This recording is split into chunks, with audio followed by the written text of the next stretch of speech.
Hello ইলিশের শহর চাঁদপুর। ইলিশ লাগবে, ইলিশ লাগবে।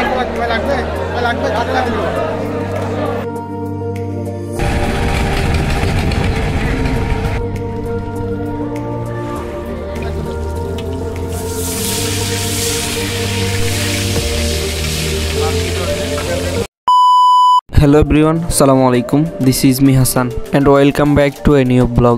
আজকে আমরা যাচ্ছি ইলিশের শহর চাঁদপুরে।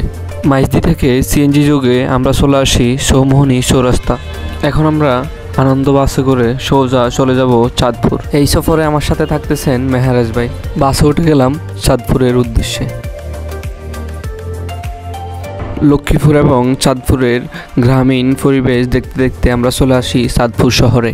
চাঁদপুরেই ঢুকতেই প্রথমে আমাদের চোখে পড়ে স্বাধীনতা স্মৃতিসৌধ। ফাইনালি আমরা চলে আসি চাঁদপুর জিরো পয়েন্টে।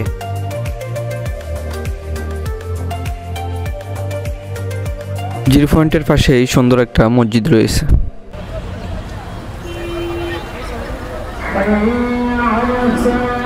এরপর অটো যোগে আমরা যাচ্ছি বড় স্টেশন অর্থাৎ 3 নদীর মোহনায়।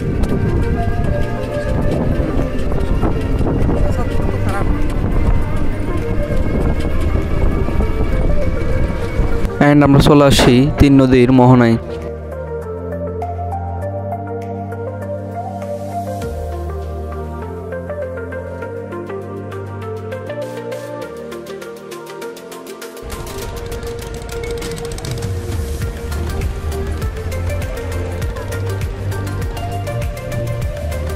এই স্থানটিকেই বলা হয় 3 নদীর মোহনা, অর্থাৎ পদ্মা, মেঘনা এবং ডাকাতিয়া নদীর সংযোগস্থল।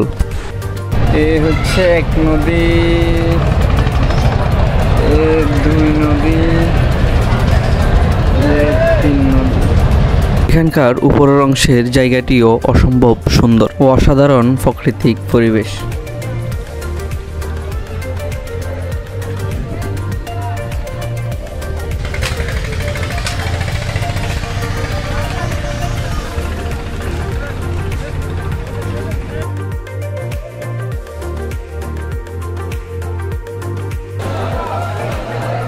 এরপর আমরা চলে যাই ইলিশ মাছের আড়তে।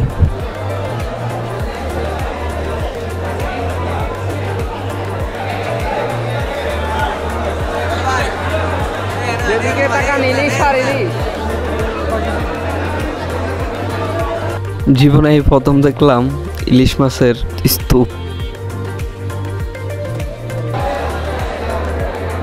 ইলিশের আড়ত ঘোরাফেরা শেষ করে আমরা চলে আসি খেতে। এরপর ইলিশ চয়েস করে আমরা বাজি করতে দিয়ে দিই।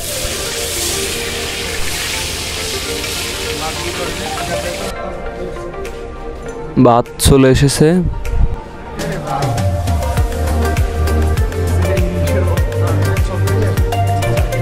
এন্ড ফাইনালি আমাদের করকরা ইলিশ ভাজা চলে এসেছে। তাতে কিছু মাছ দিল আর আমাদের ইলিশ।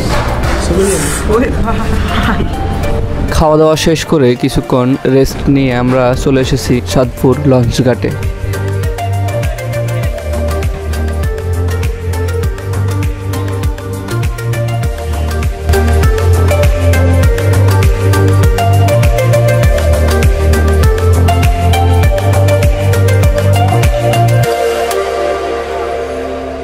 এরপর আমরা চলে আসি ইলিশ চত্বর। এই ছিল চাঁদপুরের সংক্ষিপ্তভাবে আমার ভ্রমণ। আজকের ভিডিও এ পর্যন্ত। দেখা হবে আগামী আরেক ভিডিওতে। সে পর্যন্ত সবাই ভালো থাকবেন, সুস্থ থাকবেন। আসসালামু আলাইকুম।